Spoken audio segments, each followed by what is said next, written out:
I want to be in love. Yeah. Nice. Romanticize. Yes. Yeah, 100%. I want to see some dark sisters and some mystical stuff. Thank like, you. Like dragons. We talked about this. Like,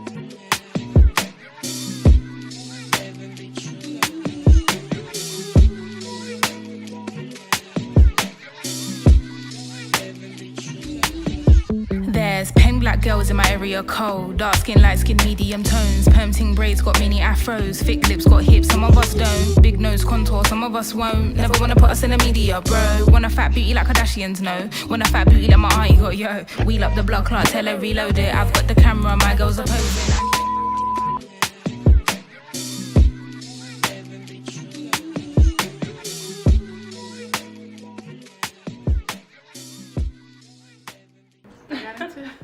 Film for I wanted to be a YouTube star, and I was like, let me just know what it's about.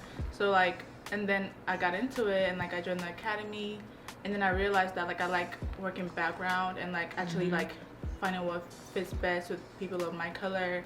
And well, I want to be in film because I have a story to tell. I have a lot of stories that have center around Black people especially, and they need to be viewed in the media. I started film, it's like a corny story, but in elementary I saw school play and I absolutely fell in love. I was doing sports and seeing that play really changed my life.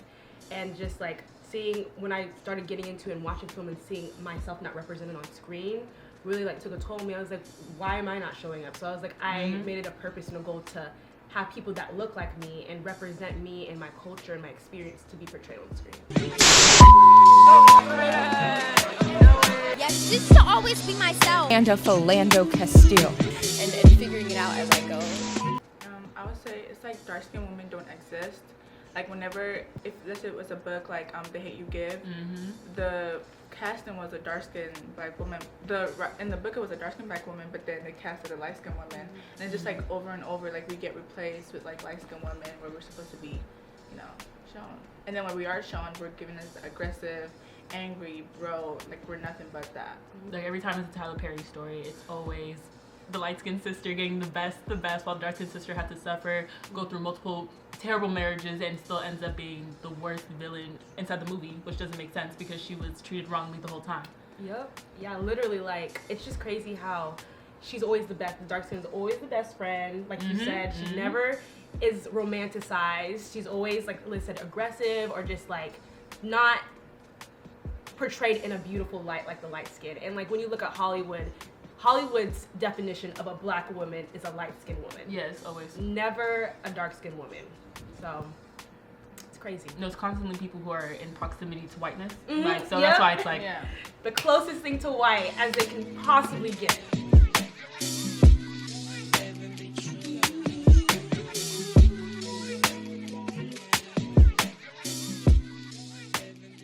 I personally think that film, media, TV, all of that has a very big influence over society. Yeah. And whatever society sees portrayed is kind of how they're gonna rewire their brains.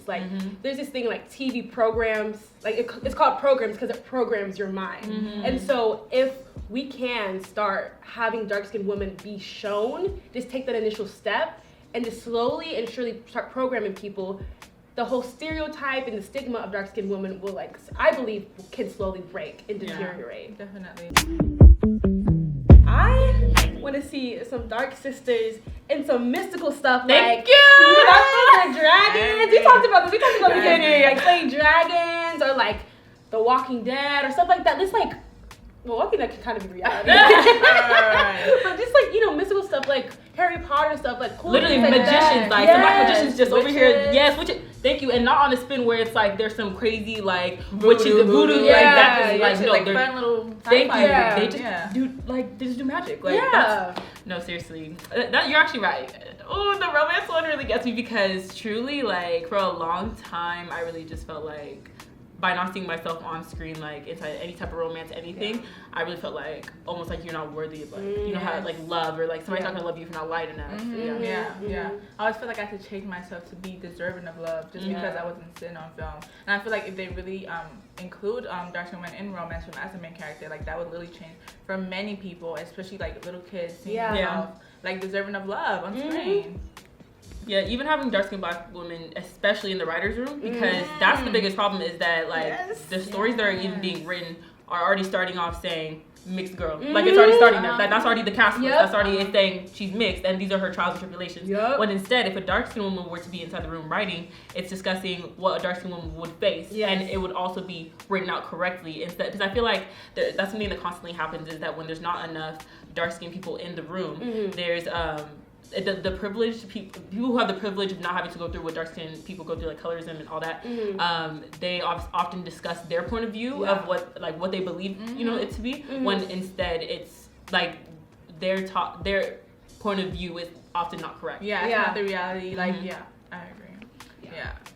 Yeah, it's so sad when I see a sister in a show with her wig fucked up, and I know it's not her. I know it's not her, because she would not walk out the house like that. But she's trying to get paid, and it's just like, damn, they really get her fucked up. And then like that just plays into the part where they just make fun of her for her hair when it's literally not her. It just doesn't know what to do with her hair, and it's just so sad. Yeah.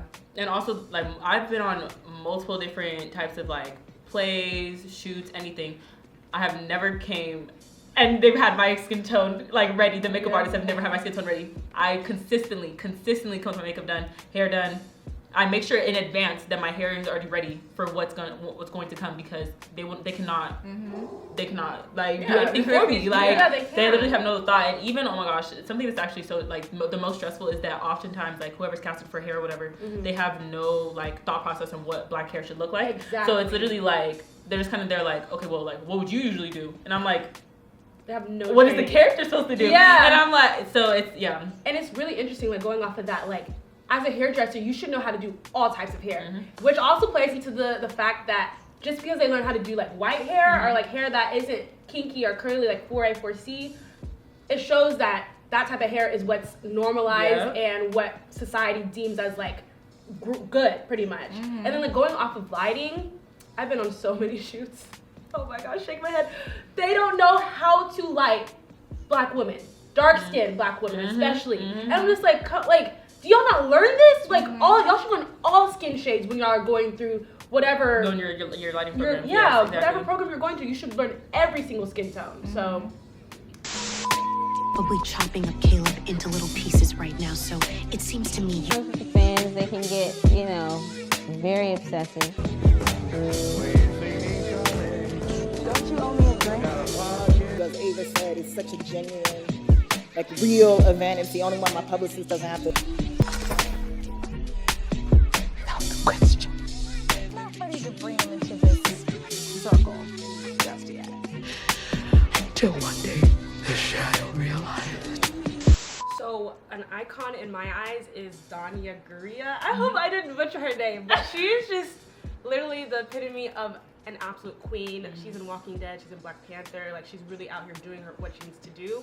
And I just hope to see, like, even like youngsters, like even as cartoons, like it all starts at a young age, like seeing as a little girl, like Penny have her dark-skinned Black friend, but Penny like gets all like the love and stuff like that. Like even cartoons need to like start having that dark-skinned lead. So like I want to see in the industry, like starting as youngsters, have that dark skin be portrayed in a positive light, and even further down the line, like in movies and films and TV shows, stop making the Black dark-skinned friend, make her the lead. The main character. The main character, exactly. Because dark skins can be main characters. They deserve to be main characters. They do. Yep, exactly. Yep. No, somebody, oh my gosh, two people actually that I saw, and that's what really inspired me to be in film, was one, Shonda Rhimes, Miss Director Extraordinaire, Miss Screenwriter Extraordinaire. Like, she runs ABC, like, she literally had 3 primetime television shows on ABC, and that's the first time I've ever seen a dark-skinned woman doing something like that. And then even then when she, and this was another like pivotal moment in my life, was when I saw Viola Davis be casted for How to Get Away with Murder. She was on primetime television taking off her wig, taking off her wig, getting her hair oiled. Like, it was literally like something I had really, really never seen. And like, I remember I cried actually during that episode because I was like, I've never seen something like this, or I've ever seen something that represented me, like in its true open light. And she was still being shown as a beautiful woman, as a powerful woman, without having to have any trials and tribulations. That's the reason why she got to how she is now. Like, she was that bitch. And I also want to add on to that, it also showed her vulnerability. Yes, because dark skins are they're always showed as hard, aggressive. Like, it showed her go through rude things. And like, I'll just really want to see, like you said, like just a dark skin as a young age. I've never seen. I can't even say like it's not even fair that all the people that we named are not even young or our age. Exactly. And they didn't even get the roles until they were about 30, 40. Yes. No teenager, young adults. If you think about all the young adults that are our age, all light skin. All the main popular ones are all light skin. Netflix light skin. Like they do not cast dark skinned women, and I'm like, okay. And also, sorry. Sorry. Go ahead. I just want to add too. Like I also want to see like dark skins with natural hair. I don't have my natural hair out right now, but like. If I do see a dark skin, except for Lupita's maybe the only one that always like has like her natural kinky hair out. It's always they have straight hair or they have like a wig that's like 3A. I'm like, all right, can you please represent the 4C texture? Yeah. So yeah, that's why what I really hope is just that as everybody progresses, and I know all my dark skinned gals, the film industry about to be out there, we just see ourselves, our younger selves especially, inside television. There's pen black girls in my area cold. Dark skin, light skin, medium tones. Perm ting braids got mini afros. Thick lips got hips, some of us don't. Big nose contour, some of us won't. Never wanna put us in the media, bro. Want a fat booty like Kardashians, no. Want a fat booty like my auntie got, yo. Wheel up the block clock, tell her reload it. I've got the camera, my girls are posing. I need some backup, then my ones are rolling. Grown woman things, so I'm never at risk. Mind my own business, I'm never in mess. Who am I ain't bait, get a slice of the cake. Want a house with a view and a new pair of shoes. Keep it real from the jump, Gucci gang, little vibe, little bass, little kick, little snare, little lies, big truths, do you, they don't care.